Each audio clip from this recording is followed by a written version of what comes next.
अपने सारे व्यवहार से भगवान को अपनी ओर आकर्षित किया और भगवान स्वयं आए उनका भोग स्वीकार करें। अढ़ैया एक बहुत ही साधारण युवक था जिसे खाने का बहुत अधिक शौक था। एक दिन उसे एक साधु दिखाई दिए, उनके शिष्य भी उनके संग।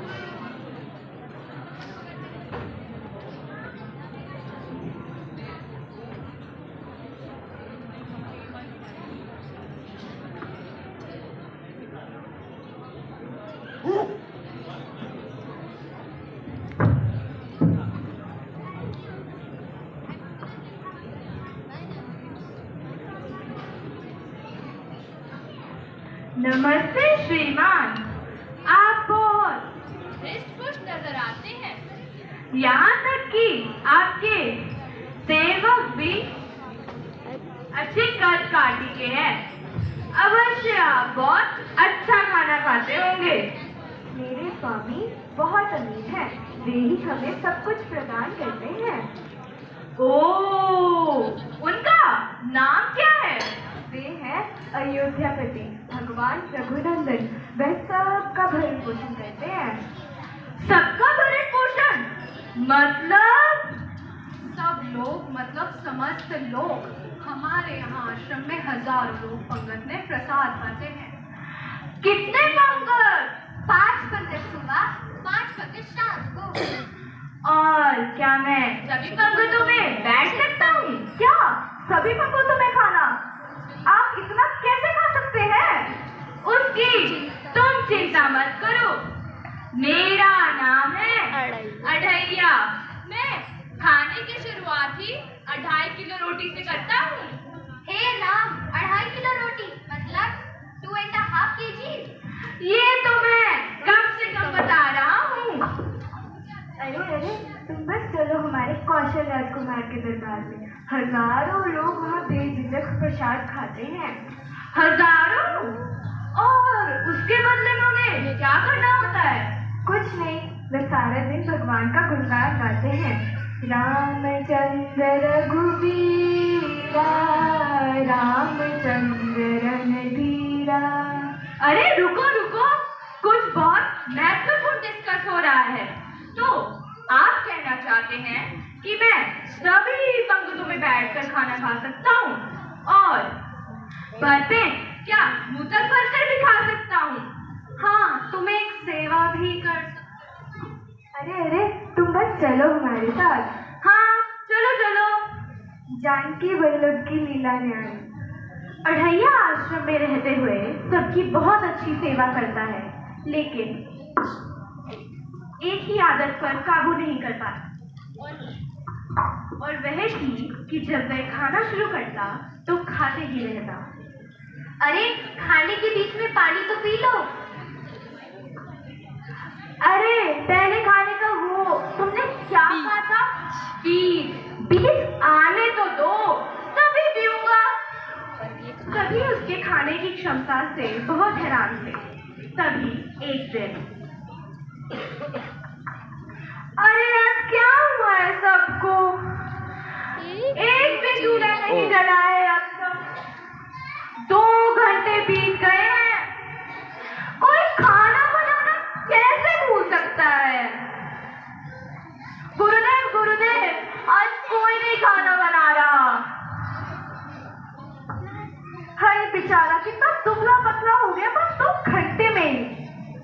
इसका क्या ही होगा? अढ़ैया, आज एकादशी है और एकादशी पर सब लोग व्रत रखते हैं और अन्न नहीं खाते। प्रसाद तो सिर्फ कल द्वादशी पर ही मिलेगा।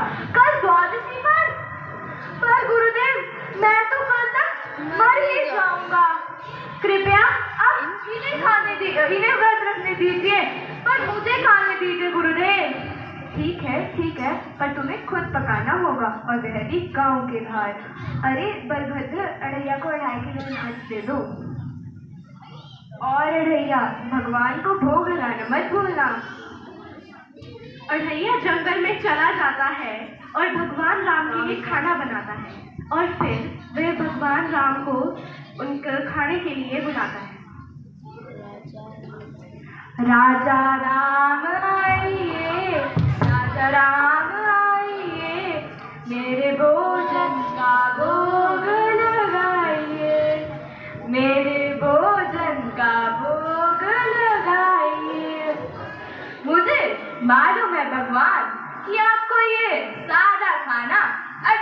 नहीं लगेगा, पर इस जंगल में मैं आपको शाही खाना तो नहीं खिला सकता।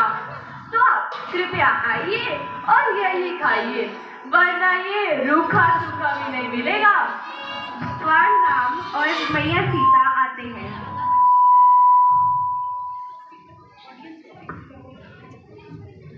उठो अड़ैया। मैंने अपने जीवन में इतना सुंदर व्यक्तित्व कभी नहीं देखा। अब मुझे पता चला कि मेरे गुरुदेव आपके लिए इतनी श्रद्धा भाव क्यों रखते हैं। हम बहुत प्रसन्न हैं कि तुमने हमें खाने का न्योता दिया। क्या हुआ अड़ैया, कोई समस्या है? हाँ प्रभु, गुरुदेव ने बोला था कि केवल आप आएंगे और मैंने सिर्फ 2 लोगों के लिए खाना बनाया। पर अब आपके साथ ये कौन है? ये मेरी पत्नी है सीता। मैं अपनी पत्नी के बिना कैसे आ सकता हूँ अड़ैया? तुम्हें यह पता होना चाहिए था। हाँ, मैं बहुत खुश हूँ कि आप दोनों आए। हाँ, वैसे भी आज एकादशी है और लगता है कि मेरे गुरुदेव की प्रबल इच्छा रही होगी कि मैं ये व्रत करूं। ठीक है अड़ैया।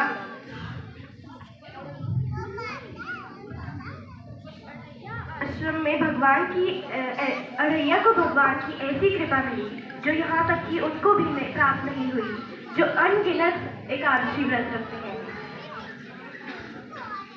पर माया का कमाल देखिए, अपने गुरु से मिलने पर उनको धन्यवाद बोलने की बजाय अड़ैया उनसे खाने की बातें करने लगा। और अड़ैया, तुमने अच्छे से खाया या नहीं?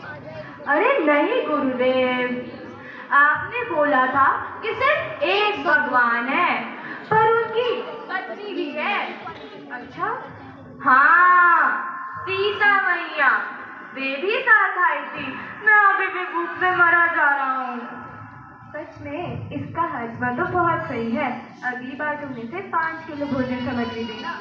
गुरुदेव, 5 किलो? वह उतना ही खाता है जितना उसका खाता है। धन्यवाद गुरुदेव, धन्यवाद। अगली एकादशी पर अड़ैया बड़े जोश से खाना बनाता है और बड़े भाव से भगवान को भोजन के लिए बुलाता है। राजा राम आइए, सीता राम आइए, मेरे भोजन का भोग लगाइए, मेरे भोजन का भोग लगाइए।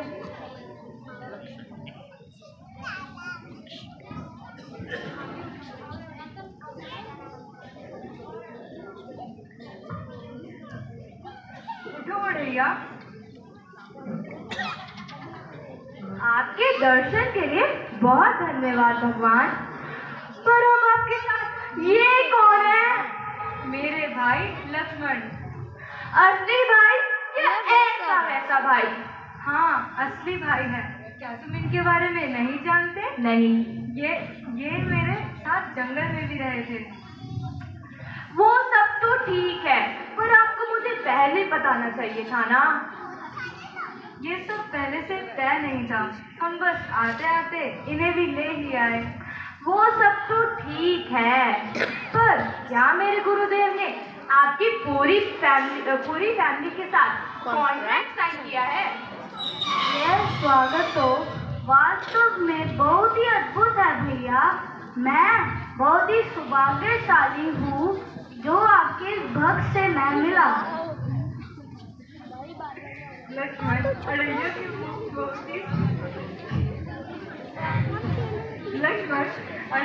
भूख बहुत ही विशेष है, पर इसकी सरलता और भावमय भक्ति मुझे इसकी तरफ आकर्षित करती है। ओ अड़ैया, मैं तुम्हारे गुरु के साथ एक परिवार की तरह हूँ। तुम जो प्रेम और भाव से यह भोजन हमें परोसते हो, वह बहुत आनंद देने वाला है। इसलिए मैंने सोचा कि मैं अपने भाई कि मेरा भाई भी ये भोजन ग्रहण करे। क्यों नहीं, आप सारा भोजन पा लें। आप इतने आकर्षक हैं कि मुझे बिल्कुल भूख नहीं है अब। अगली एकादशी पर गुरु फिर से अढ़ैया से पूछते हैं कि उसे पर्याप्त भोजन मिला या नहीं। और अढ़ैया, मुझे उम्मीद है कि तुम्हें अब पर्याप्त भोजन मिला होगा। अरे नहीं गुरुदेव, भगवान तो हर एकादशी पर बढ़ते ही जा रहे हैं। इस एकादशी पर मैं कम से कम 10 लोगों के लिए भोजन सामग्री लूंगा। गुरुदेव जरूर, यह भोजन सामग्री बेचकर पैसे कमा रहा है। अगली बार तुम इसे 10 किलो भोजन सामग्री दोगे और हम चुप कर देखेंगे कि उस भोजन सामग्री का ये क्या करता है। भगवान राम, सीता, लक्ष्मण और हनुमान आते हैं।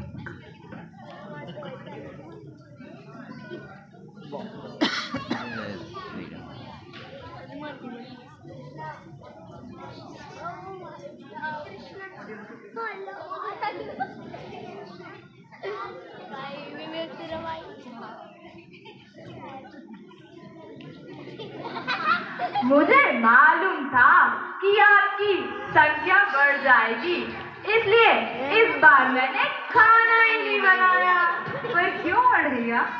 क्योंकि आप हर एकादशी पर मुझे सरप्राइजेस देते हैं, तो मैंने भी सोचा कि पहले आप आ जाए और मुझे भी पता चल जाए कि आप कितने ही लोग हैं। तो तुम देख ही रहे हो कि अब हम आ ही गए हैं। तो ये रही भोजन सामग्री, खुद बनाओ और खुद खाओ। पर अढ़ैया, तुम हमारे लिए भोजन क्यों नहीं बना रहे? क्योंकि मैं तो कुछ खाने वाला हूँ नहीं, तो मैं क्यों खाना बनाऊं? आपकी तो पत्नी भी आपके साथ है सेवा के लिए। आप कृपया इन्हें से कहिए खाना बनाने के लिए। आज हम वक्त के अनुसार ही चलेंगे। प्रिय सीता, जाओ तुम जाके सबके लिए भोजन तैयार करो। जी स्वामी, ये तो मेरा सौभाग्य होगा कि मैं आपके भक्तों की सेवा करूं। लक्ष्मण और हनुमान, जाओ सीता की मदद करो।